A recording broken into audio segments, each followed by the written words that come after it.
guys, so Mother's Day is approaching and I've decided that I'm gonna build my mom a 6x3 garden bed raised 12 inches above the ground. So she's out with her sister today, so I gotta get over to Lowe's and grab the things I need and hopefully get this done within a couple of hours. So yeah, let's get started.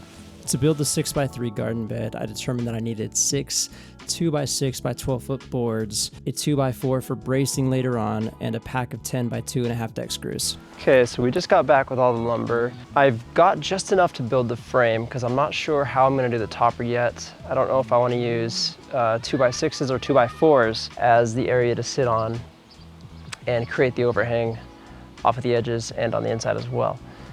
So we're gonna build our frame first. We're gonna see how it looks, and then I will make some new measurements and probably make one more trip back to the hardware store. So we'll see. Let's get started. So the first thing we're gonna wanna do is try to level out this ground as much as possible, just to keep things looking neat. I'm not too concerned about this dirt because it's gonna be a raised bed, and eventually we're gonna fill it with our own topsoil. So no need to worry about that. But let's start leveling. It's a hot day. We're gonna throw on our hat, keep the sun off of our skin, and try to stay cool. Let's get started. So I'm gonna be using an action hoe to churn this dirt up a little bit. If you don't have one of these, a shovel, just chop the ground up and smooth it out the best you can. We'll do just fine.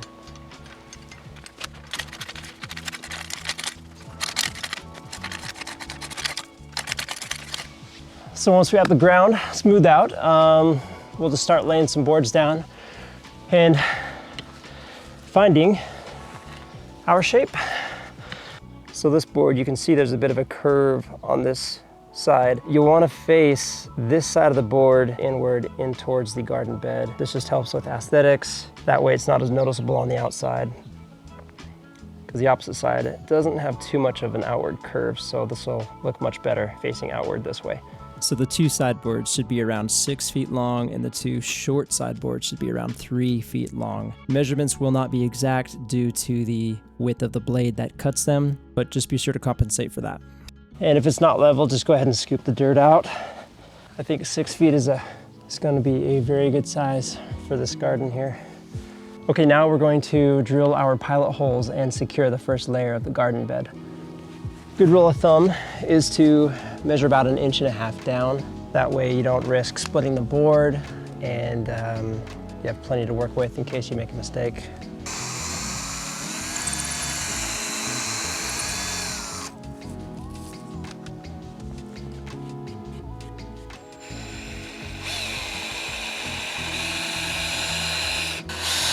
Okay, and after we're done pre-drilling our pilot holes, we're gonna take our 2.5-inch deck screws. I'd recommend going 2.5 on up to 3. Just depends on the size of your board, obviously. But I've got 2x4s, so which are actually, I think, 1.5 inches. They don't actually equal out to 2. So I have about 1 inch of screw to grab into the next board after I pass to the first one. Let's get started with these. Let's drill them into the holes, and we'll see it come together.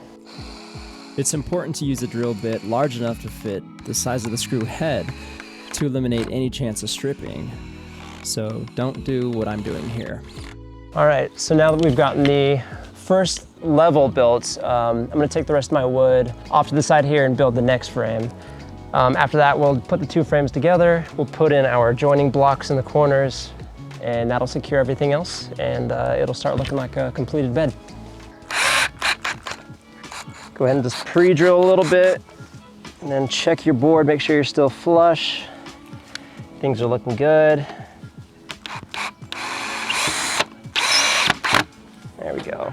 So what we're doing now is trying to find our absolute squaring of this rectangular box.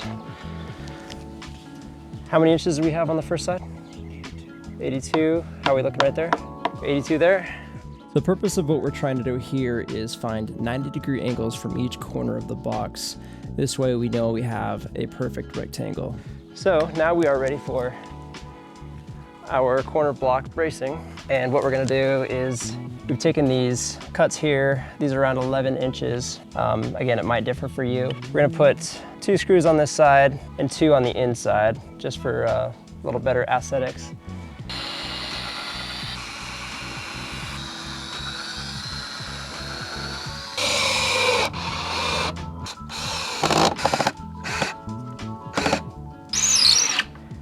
And to help keep your square shape, you can even throw in one of these cross beams. Drill a nail into each side and it'll help hold the frame together while you continue to install the rest of the corner braces.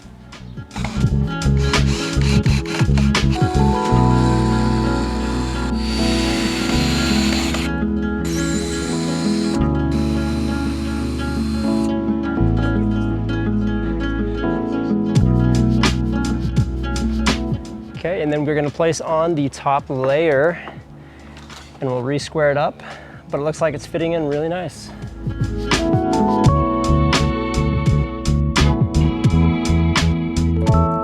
And now with the top layer on, we're gonna go ahead and secure it to the corner brackets.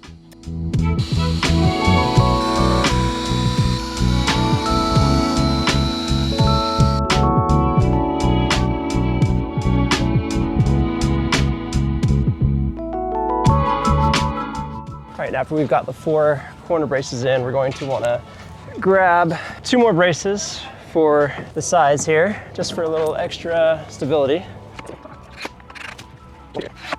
Now that we have our braces in, now's a good time to check our leveling, make sure our ground is still looking great. Awesome, that looks good. This side looks good, this side looks great. Awesome, so once the leveling is done, we can now begin to drop on our top layers. And we're just making measurements for our top layer on the short sides. At this point, it's up to you how much overhang on the outside you want versus how much overhang on the inside you want. So determine the measurements that you need and cut away.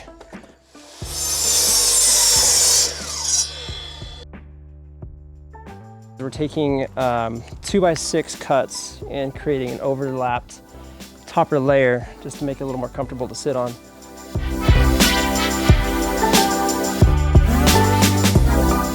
We're measuring 1 and 15/16ths. 1 and 15/16ths on the outer edge and 1.5 inches on this outer edge here, along down there.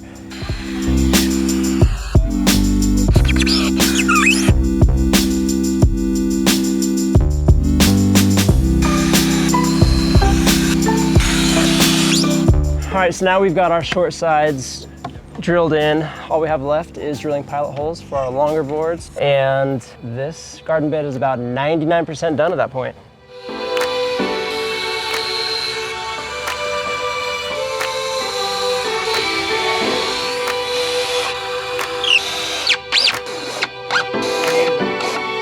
All right, so we have a little bit of instability with this board here, and most likely we'll have the same thing over here. So we're gonna cut some shorter piece boards and just put them under this long side just to act as a brace, just to help sustain a little bit of weight and even out that wobble.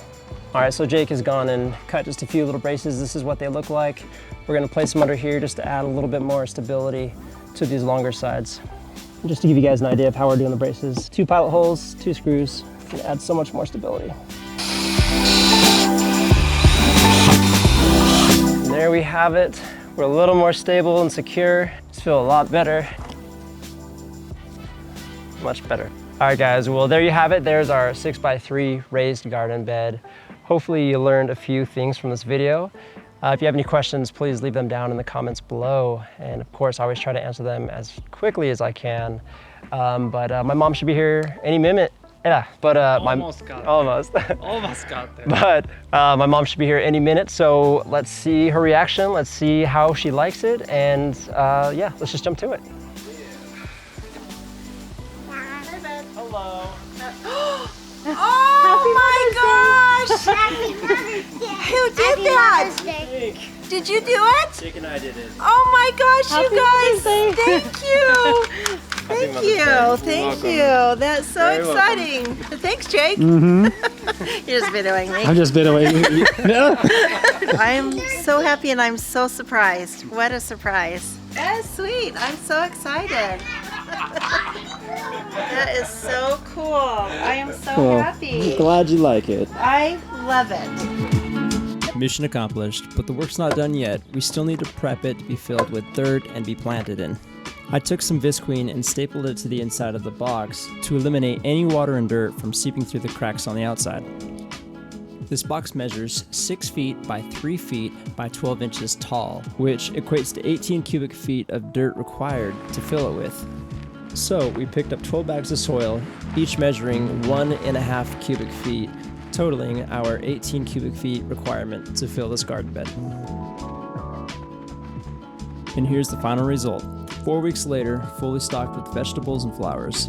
Some of the wood panels have lost their shape and twisted due to the drying of the treated wood that I ended up going with. But I don't mind, as I think it has added so much character to it and gives it a personality of its own.